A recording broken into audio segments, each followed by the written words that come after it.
Olá, pessoal! Tudo bem? Prontos para mais um estudo? Quais as medidas, em centímetros, dos lados do retângulo de maior área que está contido em um triângulo equilátero, de lado 8 centímetros, estando a base do retângulo situada num lado desse triângulo? Bem, vamos inicialmente fazer uma representação fora de escala desse triângulo. Como o triângulo é equilátero, então podemos já atribuir a todos os seus lados a medida 8 centímetros, como destacado aqui no texto da questão. Então, nós temos os três lados que são iguais. Muito bem. Aqui também é dito que existe um retângulo contido nesse triângulo. E a base desse retângulo, vejam só, a base desse retângulo situado num lado desse triângulo. Bem, podemos colocar então a base em quaisquer um dos lados. Vamos fazer assim. E vamos também já atribuir algumas medidas. Nós temos aqui a base do retângulo, que pode ser x centímetros. Temos a sua altura, que aqui pode ser y centímetros. E nós temos também aqui, se você observar com um pouquinho de cuidado, dois triângulos semelhantes. Nós temos o triângulo menorzinho, que estou destacando agora, que é equilátero também, e temos o triângulo maior, que é justamente o triângulo da questão, cujos lados medem 8 centímetros. Então, nós temos essas referências já atribuídas aqui. E como nós precisamos determinar os lados, quais as medidas em centímetros dos lados desse retângulo, e a questão quer que seja de maior área, nesse sentido, então, nós vamos buscar deixar esse retângulo em função de apenas um de seus lados, que pode ser da medida x.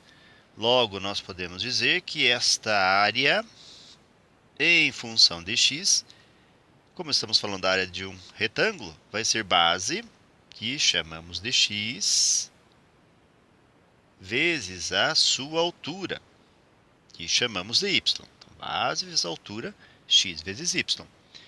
Bem, nós não temos aqui a medida y. Ela está faltando. Então, vamos ver se conseguimos determinar essa medida.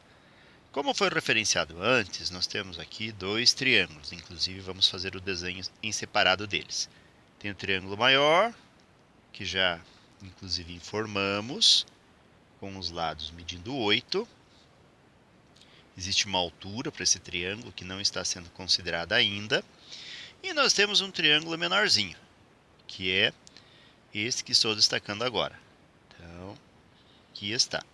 Ele também é equilátero, uma vez que suas bases são paralelas por conta do retângulo nele inscrito. E nós não conhecemos suas medidas. Nós podemos dizer que a basezinha é x, pois ela coincide com a medida do retângulo, tanto na base do retângulo como nas bases inferior e superior.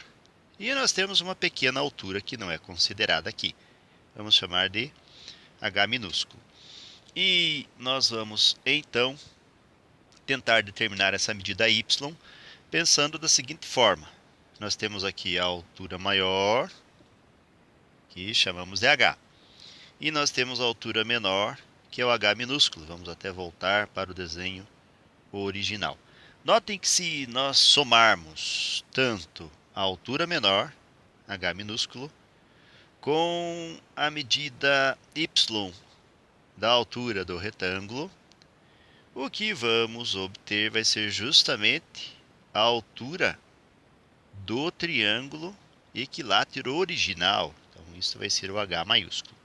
Se nós isolarmos o y, que é o que nós queremos, reescrevendo aqui a altura menor no segundo membro da igualdade, y vai ser igual à altura do triângulo equilátero original menos a altura do pequeno triângulo equilátero. Logo, agora nós conhecemos o y. É h maior menos h menor, ou seja, a altura do triângulo equilátero original pelo do pequeno triângulo equilátero. Ora, então o que faremos agora é tentar determinar essas medidas de h, tanto o maiúsculo como o minúsculo. Para tanto, como foi referenciado que existem aqui triângulos que são semelhantes, e podemos pensar aqui no caso de semelhança envolvendo ângulo, ângulo, ângulo, ou seja, os ângulos, como nós temos dois triângulos equiláteros, um maior e um menor, são congruentes se compararmos. Logo, os dois triângulos são semelhantes. E podemos então nos servir aqui do caso de semelhança referenciado para determinar suas medidas de altura. Porém, precisamos também da altura do triângulo equilátero maior para podermos fazer tais referências. Agora, vejam só. Nós temos então aqui, se separarmos, como já foi separado, o triângulo equilátero, e considerando, claro, não o meu desenho, que não está bem feito, mas se formos levar em conta um verdadeiro triângulo equilátero, a altura separa o lado da base em dois lados iguais. Então nós temos aqui o lado da esquerda e o lado da direita, duas medidas iguais, que somadas gerarão os 8 centímetros do lado do triângulo. E com isso podemos, através do Teorema de Pitágoras, determinar a altura. Veja que nós temos uma hipotenusa e os dois catetos. E nós temos do Teorema de Pitágoras o seguinte pensamento: a hipotenusa ao quadrado é igual à soma do quadrado dos catetos. Ou seja, vamos pegar aqui os catetos ao quadrado, cada um deles, é claro, né? Então nós temos h ao quadrado mais o 4 ao quadrado, e que vão ser iguais à hipotenusa, ou seja, o 8 ao quadrado. E agora vamos determinar h. Então, h ao quadrado vai ser adicionado a 4 ao quadrado, que é 16, e que será igual a 8 ao quadrado, que é 64. Lembrando que 8 ao quadrado é 8 vezes 8. Vamos isolar h ao quadrado, escrevendo 16 no segundo membro. Então, h ao quadrado vai ser igual a 64 menos o 16. E então, h ao quadrado vai ser igual a 64 menos 16, gerará 48. Calculamos a raiz quadrada de ambos os membros da igualdade. Simplificando a raiz com a potência, vamos ter um h que vai ser igual a raiz quadrada de 48, também pode ser reescrito como sendo 16 vezes 3. Pode conferir aí. Isso nos permitirá separar aqui a raiz em dois fatores. Nós vamos ter então a raiz quadrada de 16 vezes a raiz quadrada de 3. Então, h vai ser igual a raiz quadrada de 16 é 4, vezes a raiz quadrada de 3. E a unidade ali é centímetros, como foi referenciado no texto da questão. Logo, a altura está determinada. Agora que temos a altura, podemos pensar na semelhança citada anteriormente.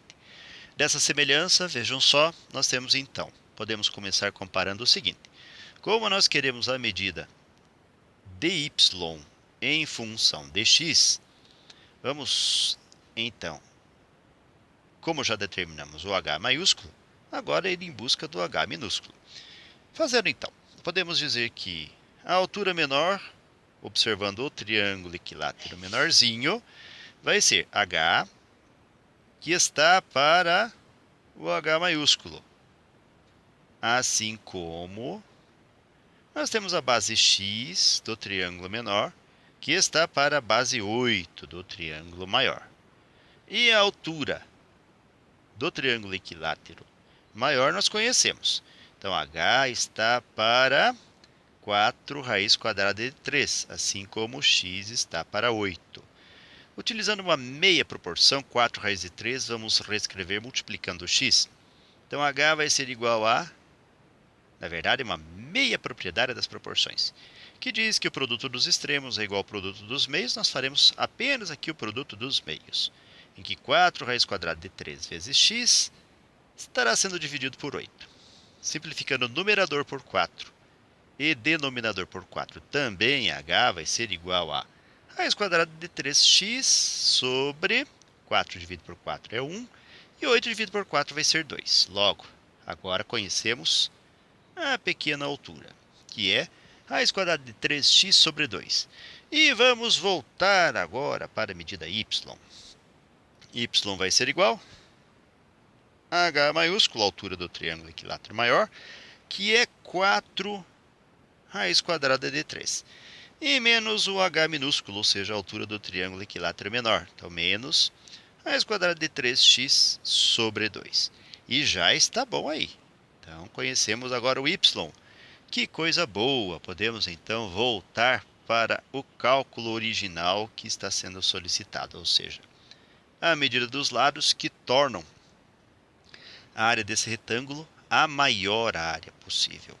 Então, a área, lembrem que já definimos anteriormente, desse retângulo em função de x vai ser base x vezes a altura y, ou seja, a área em função de x vai ser x que multiplica y e que agora nós sabemos ser 4 raiz quadrada de 3 menos raiz quadrada de 3, x sobre 2.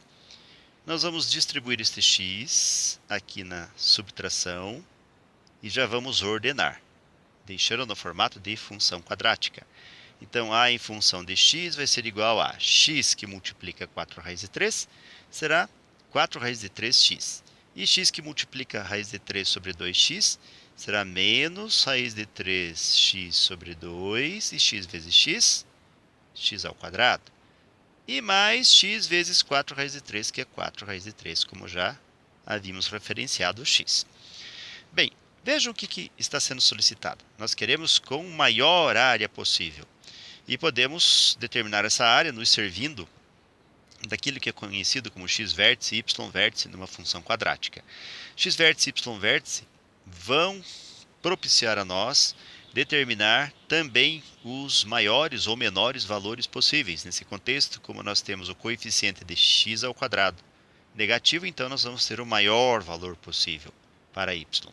E é o que está sendo solicitado na questão. Pois bem, x vértice, para quem quiser recordar, pode ser representado por menos b sobre 2 vezes o a. Lembrando que quando nós temos uma função quadrática, vamos até destacar aqui, nós temos f de x, que é igual a ax ao quadrado, mais b vezes x, mais o c. Então, o b vai ser justamente 4 raiz quadrada de 3. Vamos escrever aqui. Então, menos 4 raiz quadrada de 3 sobre 2 que multiplica a, ou seja, 2 que multiplica o coeficiente de x ao quadrado, que é menos raiz de 3 sobre 2. Em seguida, podemos simplificar alguns dos valores que aqui estão expressos. Vamos ter, então, 2 dividido por 2 vai ser 1, menos vezes menos mais, ou menos divide por menos mais. Logo, o que nós vamos ter vai ser 4, e raiz de 3 com raiz de 3 também é simplificável. Então, o x será simplesmente o 4.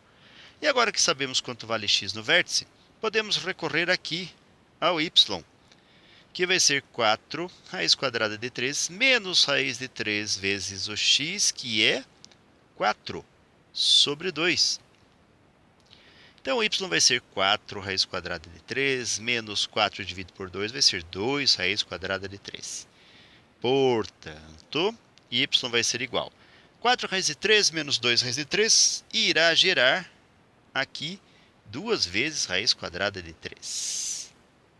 Então, as medidas que nós queríamos determinar, nós conseguimos.